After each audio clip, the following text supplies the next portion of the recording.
With great honor and pleasure, His Excellency Musa Faki Mohammed, Chairperson of the African Union Commission, to deliver his statement.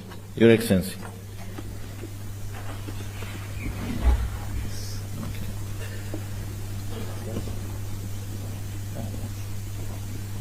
Excellences, Monsieur Mohammed Ould-Cheikh Al-Ghazouani, Président de la République islamique de Mauritanie, Président en exercice de l'Union africaine,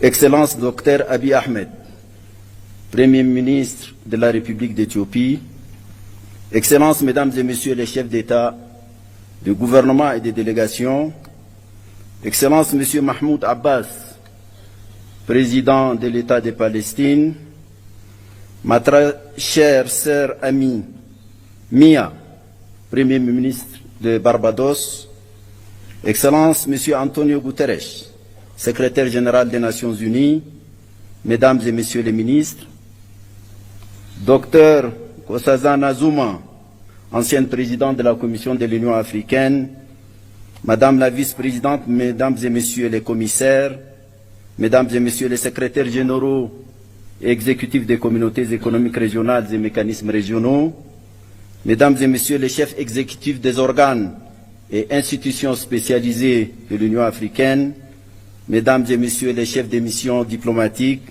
distingués invités, Mesdames et Messieurs.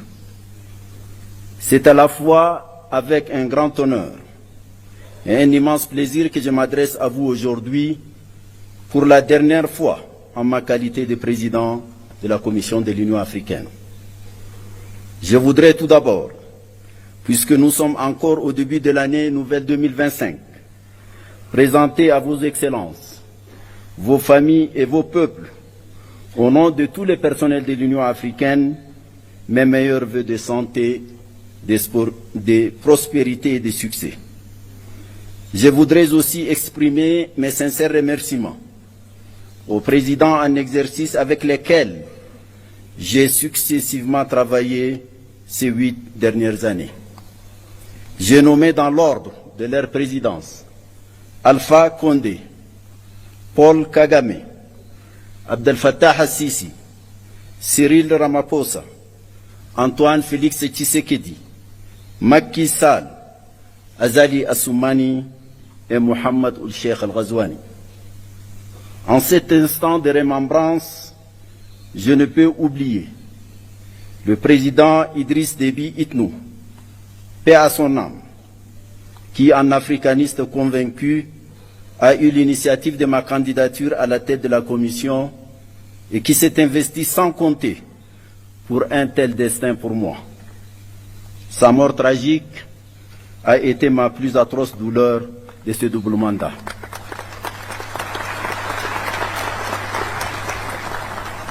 Excellences, Mesdames, Messieurs, 8 ans se sont écoulés depuis mon élection fin janvier 2017 comme président de la Commission de l'Union africaine. En ces moments chargés d'historicité, de signification et de symboles, je voudrais m'acquitter du devoir moral de vous présenter les grandes lignes du bilan de ce double mandat. Grâce à ces parcours, je me suis profondément imprégné à la fois de ce qui fait la grandeur et le rayonnement de notre continent, de notre organisation continentale, ainsi que des pesanteurs et limites diverses ayant entraîné le rythme de nos cadences. J'ai sillonné ce beau et fantastique continent. J'éprouve une profonde fierté d'avoir visité au moins une fois tous les 55 membres de notre Union. L'opportunité que m'offre ce moment est historique et unique. J'y tenterai de m'acquitter de la double obligation de rendre compte et de m'interroger sur quelques problématiques en ayant bien conscience qu'il ne faut absolument pas abuser de votre temps si précieux. Un rapport consolidé de notre bilan et un rapport annuel vous ont été distribués conformément à notre réglementation. Monsieur le Président, Excellences, Mesdames et Messieurs, les rapides et intenses bouleversements géopolitiques qui ont caractérisé le contexte international durant mes deux mandats, ont eu des manifestations à la fois violentes et déstabilisatrices. La subite dégradation de la situation sanitaire consécutive au déclenchement de la Covid-19 s'est accompagnée malheureusement d'importants chocs et de profondes turbulences économiques et diplomatiques. Pour l'Afrique, cela s'est traduit par une aggravation du poids de la dette, de la baisse des flux d'investissement publics et privés, de la violence et de la prégnance de certains conflits africains, de l'affaissement du panafricanisme et des chaînes de solidarité africaines, des manifestations d'obsolescence des institutions africaines, des appétits extérieurs en Afrique, des déficiences patentes en matière de gouvernance et de leadership en Afrique et même dans le monde, de la crise du multilatéralisme post-Seconde Guerre mondiale, etc., etc. La guerre russo-ukrainienne, enclenchée en février 2022, est venue noircir davantage ces tableaux, annonçant une recomposition géopolitique mondiale. Est née une ligne de fracture qui a suscité une forme de bipolarité qui, dans les imaginaires politiques, évoque la réalité pourtant théoriquement dépassée de la guerre froide. Des incertitudes profondes sur la soutenabilité de la paix et de la coopération internationale ont empoisonné les esprits, assombri les consciences et ont renforcé le pessimisme, les égoïsmes et le pragmatisme mercantile. Les conséquences de cette guerre ont profondément affecté l'Afrique, qui importait l'essentiel de sa consommation céréalière et ses intrants agricoles de ces deux pays, la Russie et l'Ukraine. Le spectre de l'insécurité alimentaire et sanitaire a plané sur bien de nos pays, dont un bon nombre continue de souffrir de leur fragilité structurelle. أصحاب الفخامة والمعالي السادة سيداتي وسادتي، وفي الشرق الأوسط فإن الشعب الفلسطيني الشقيق عانى ويعاني أبشع أنواع الظلم في التاريخ البشري. إن الحرب الفظيعة والجائرة التي دمرت كل شيء في فلسطين وخاصة في غزة، واستمرار حرمان هذا الشعب من حقوقه الأساسية في الاستقلال والسلام والوجود والحياة بكل بساطة، لا تشكل عارا جسيما لكل الإنسانية.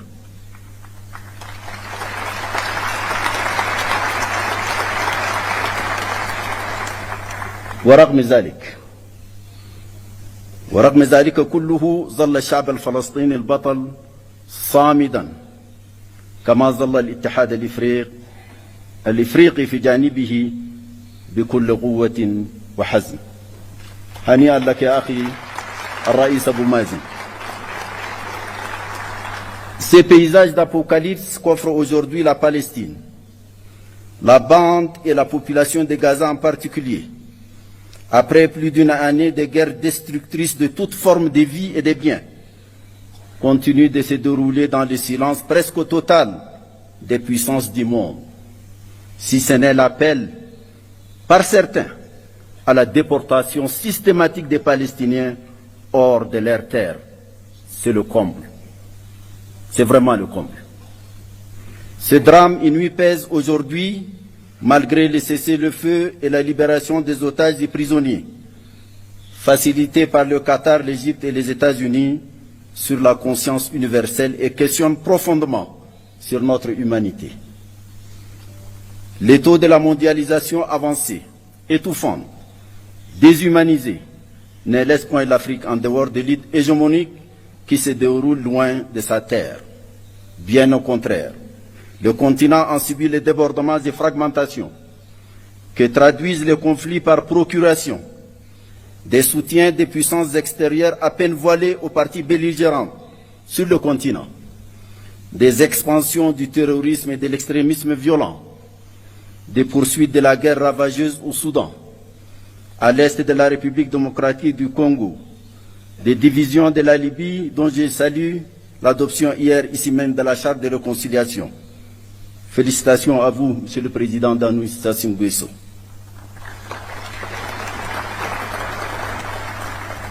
Les tensions de tous ordres au Sahel, au bassin du lac Tchad, au golfe de Guinée, au Mozambique, à la Corne de l'Afrique et dans la région des Grands Lacs sont un autre pan de ces chapelets embrasiers des crises africaines. Les flux de réfugiés politiques, économiques, environnementaux et autres personnes déplacées internes viennent accentuer la situation sécuritaire, alimentaire et sanitaire déjà fragile de nombreux États membres. C'est à ce contexte mondial et régional fortement dégradé que nous avons été confrontés au cours des 8 dernières années de développement de notre action. Excellences, Monsieur le Président, Mesdames et Messieurs, la réforme institutionnelle de notre Union entamée en 2017 ambitionnait la création de conditions optimales pour garantir la poursuite efficiente des programmes inscrits dans notre boussole doctrinale stratégique, l'agenda 2063, aux fins d'une meilleure résistance aux défis ainsi identifiés. À ce titre, la reconfiguration du leadership de la Commission, un processus d'évaluation des performances du personnel, des rapports de collaboration plus étroits entre l'Union africaine et les communautés économiques régionales et mécanismes régionaux, actés par un nouveau protocole, l'institutionnalisation d'un sommet de coordination dédié à l'intégration, la mise en place des groupes techniques R10 et F15 chargés de veiller à la qualité des ressources humaines recrutées et au respect des règles d'or de la gestion budgétaire, financière et comptable de l'Union ont été les points saillants de cette réforme. Une évaluation de la pertinence de tous les organes de l'Union, sans exception aucune, fera naître une nouvelle cartographie administrative et institutionnelle de l'Union. J'insiste ici, en particulier, sur 3 parmi ces organes. Le Parlement panafricain, le Conseil de paix et de sécurité et le Comité des représentants permanents. Le mouvement d'ensemble de la réforme, avec ses ombres et lumières, confirme sa pertinence et sa nature nécessairement progressive à se déployer sur le long terme. C'est une exigence d'adaptation perpétuelle des structures de notre Union aux évolutions qui caractérisent le monde. Je voudrais ici remercier les présidents Paul Kagame et William Ruto pour leurs remarquables efforts pour faire avancer cette réforme. Monsieur le Président, Mesdames et Messieurs, l'évaluation de la première décennie de mise en œuvre de l'agenda 2063, couvrant la période allant de 2014 à 2023, révèle les progrès sectoriels accomplis dans notre marche vers la construction de l'Afrique que nous voulons. Il est crucial d'en tirer les vraies leçons et de procéder aux ajustements pertinents subséquents. Dans le domaine de la santé, c'est une approche holistique, traduite sur le terrain à travers des actions auréolées de succès. Avec la survenance de la pandémie de la Covid-19, Africa CDC s'est affirmée comme l'instrument le plus efficace de la lutte contre toutes les maladies. La préoccupante question du financement de la santé continue de nous préoccuper. 2 mécanismes de financement de la couverture sanitaire universelle et celle de la lutte contre la malnutrition sur le continent ont été conçus. Grâce au Centre africain des vaccins vétérinaires, PANVAC, dont le nouveau laboratoire de production de vaccins a été inauguré en février 2024, une avancée significative dans le domaine de l'élevage, de la santé animale et du développement socio-économique a été réalisée. L'Agence africaine des médicaments, AMA, a commencé l'installation de son siège à Kigali et ses activités sont sur la rampe de lancement. La médecine traditionnelle a bénéficié de l'élaboration de 2 plans décennaux, le dernier courant de 2025 à 2035.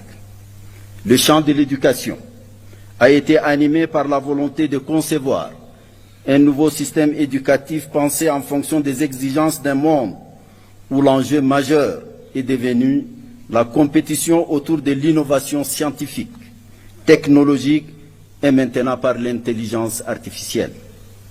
C'est en cohérence avec cette âme que des stratégies diverses et complémentaires ont été développées, notamment lors de la conférence de Nouakchott, de l'année 2024, initiée par la présidence en exercice la Mauritanie, en collaboration avec la Commission de l'Union africaine et d'autres partenaires dont l'UNICEF et l'UNESCO en particulier. La centralité des problématiques genre et jeunesse a été affirmée. Les envoyés spéciaux femmes et jeunes se sont bien implantés dans l'univers institutionnel du leadership de l'organisation. Tout au long des 8 années de ce double mandat, bien d'autres domaines cruciaux ont retenu toute l'attention qu'ils méritent, de par leur importance pour le développement socio-économique de l'Afrique. Qu'il s'agisse de notre vision sur les questions minières, du programme détaillé de l'agriculture et de l'économie bleue, du développement des infrastructures et de l'énergie, du changement climatique avec l'adaptation et la résilience climatique du continent, de l'intégration régionale à travers la mise en œuvre de la zone de libre-échange continentale africaine, de l'opérationnalisation effective du Fonds de la paix qui a dépassé l'objectif de 400 millions de dollars, du traitement des crises humanitaires dont l'Afrique est l'épicentre avec la mise en place de l'Agence africaine humanitaire, du renforcement de la visibilité de l'Union africaine à travers notre partenariat avec les Nations unies. Tous ont été au centre de notre entreprise collective. Je profite de l'occasion pour rendre ici un hommage tout particulier à un artisan majeur de ces partenariats. J'ai nommé Antonio Guterres, un grand ami de l'Afrique. Merci Antonio.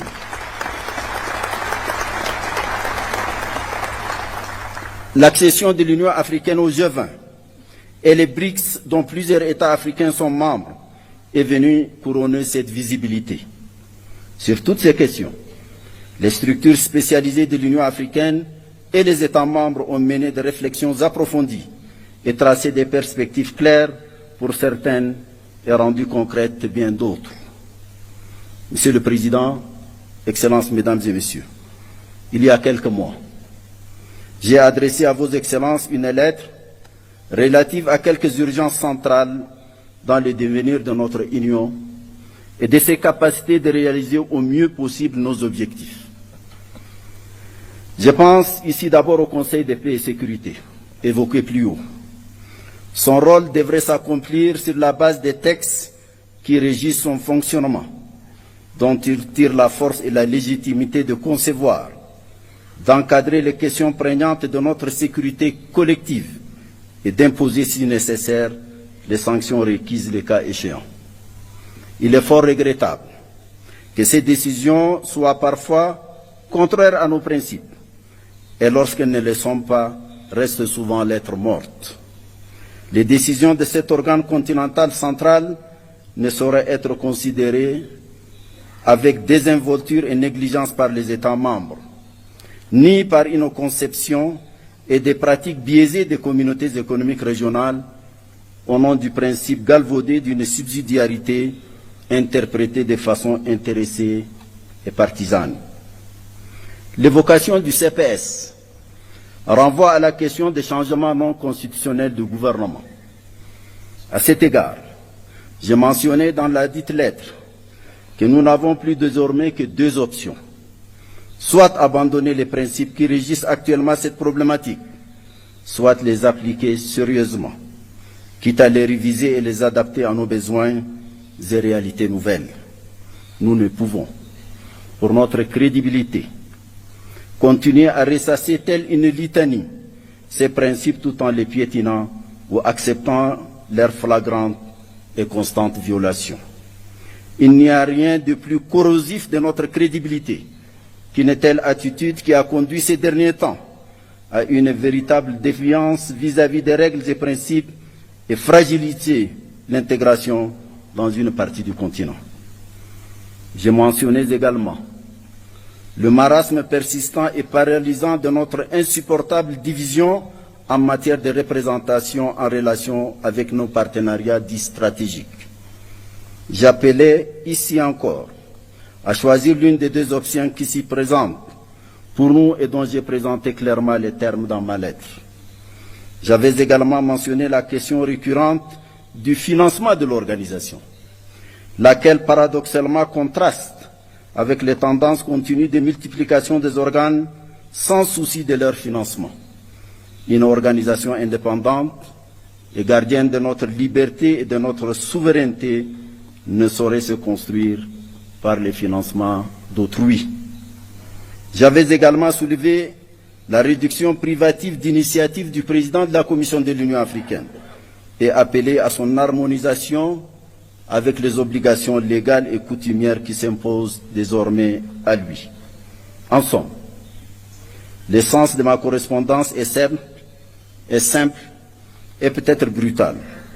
C'est la question d'être dignement ou ne pas être de notre organisation, placée devant une terrible conjugaison de facteurs de complexité.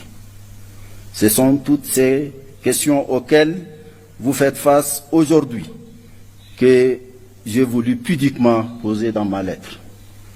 Allons-nous enfin ouvrir les yeux sur le sort de notre organisation ou alors continuer à la laisser se lamenter et gémir? Excellences, Monsieur le Président, Excellences, Mesdames et Messieurs, c'est une vérité banale aujourd'hui d'affirmer que les concepts et les instruments juridiques servant de cadre d'analyse des dynamiques de la politique internationale contemporaine sont périmés. Ils ont perdu leur vertu à la fois structurante et explicative des phénomènes mondiaux actuels. Un tel constat explique pourquoi les débats portent aujourd'hui sur les modalités d'avènement d'une nouvelle gouvernance économique et politique mondiale. L'Afrique ne peut rester muette et inactive. Elle doit impérativement s'y jeter dans la bataille pour se tailler sa place propre dans les configurations en cours de recomposition. Ce n'est pas facile. Cela demandera de l'ingéniosité, de la créativité, de la méthode, du courage. Plus généralement, cela demandera une vraie rédemption pour un réveil de la conscience et de l'âme du panafricanisme. Celui de la conscience de notre africanité, celui de la fierté de notre africanité, celui de l'attachement à notre africanité, celui du rejet de notre dépersonnalisation et de notre servilité nihiliste, de notre identité et de notre être.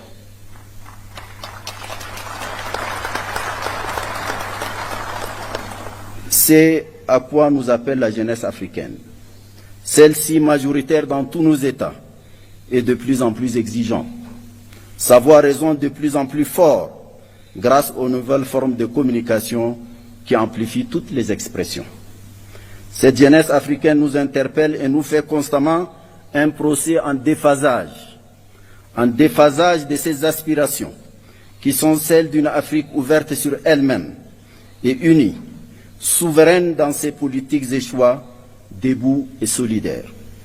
Cette solidarité a toujours été notre planche de salut dans notre combat contre le colonialisme et l'apartheid et le parachèvement de notre indépendance.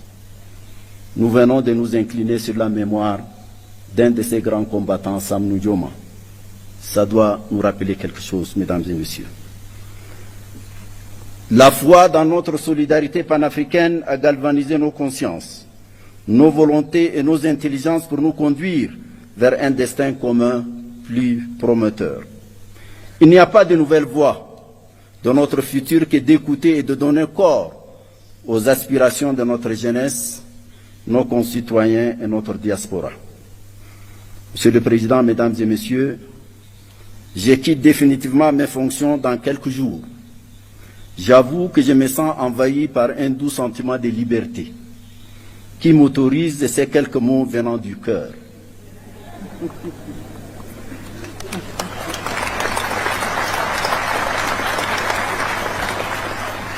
Le premier est un mot de profonde gratitude à vos excellences pour la confiance que vous m'avez accordée en m'élisant pour 2 mandats successifs président de la Commission de l'Union africaine. Soyez assurés que j'ai mesuré et je mesure toujours toutes les dimensions de cette confiance et du lourd poids de la gratitude et la reconnaissance subséquente. Le deuxième mot porte sur l'autre et moi. Dans cet autre, je pense d'abord à nos partenaires, surtout ceux qui nous ont offert une amitié sincère et une coopération mutuellement avantageuse. Je voudrais les remercier tous et leur exprimer notre gratitude. Je pense ensuite à vous ici présents, ainsi qu'à ceux qui nous ont quittés pour différentes raisons. Nous avons réalisé de bonnes et grandes choses, et surtout avons, autant que faire se peut, respecter une certaine éthique et une ligne de conduite que nous croyons conforme à nos principes et objectifs. Veuillez accepter toute ma reconnaissance. Les membres de commission de l'Union africaine, d'autres hommes et femmes ensuite, y ont travaillé, souvent dans l'ombre, avec assiduité, dévouement, discipline et talent. Je voudrais leur rendre l'hommage qu'ils méritent.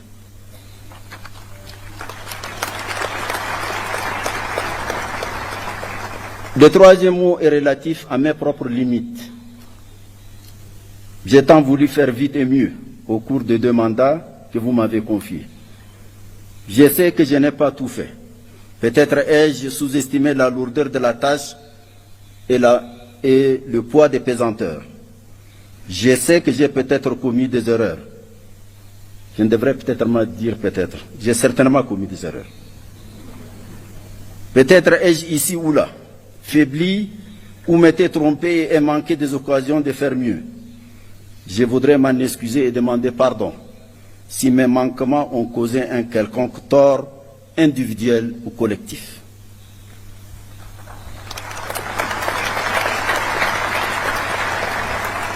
Le 4e mot est relatif à mon sentiment de l'instant. Je suis heureux de reprendre ma liberté. Mais je sais que j'aurai aussi la nostalgie des lieux,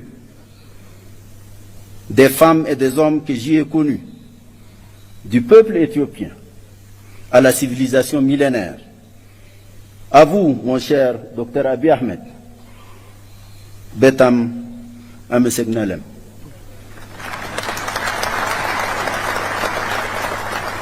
Peut-être faudra-t-il écrire l'histoire de tout cet enchevêtrement de sentiments et de sensations. Enfin, mon 5e mot est celui de mon serment, de continuer à servir, de penser à l'Afrique, à servir l'Afrique, à rêver pour elle, pour sa jeunesse à laquelle nous n'avons pas fait suffisamment et à laquelle nous devons faire beaucoup, car après tout, c'est elle qui compte aujourd'hui et davantage demain. Un mot de la fin à vous, Monsieur le Président et cher frère Mohamed Cheikh Al-Ghazouani, pour vous dire combien j'ai apprécié votre proximité tout au long de votre mandat. Vous avez été un maître de sagesse, de civisme et de hauteur, inspirant à tous égards. À vous, Monsieur le Président et cher frère João Lourenço, je me permets de souligner que la force tranquille que vous symbolisez me rassure sur une présidence en exercice de sérieux et de substance. Puissiez-vous tous les deux en particulier, et nous tous, avoir une pensée agissante pour les grands prisonniers du Sahel, le président Mohamed Bazoum, dont rien ne justifie l'interminable détention. Il doit être libéré sans condition. Plein succès à notre sommet, plein succès à notre prochain leadership. Je vous remercie.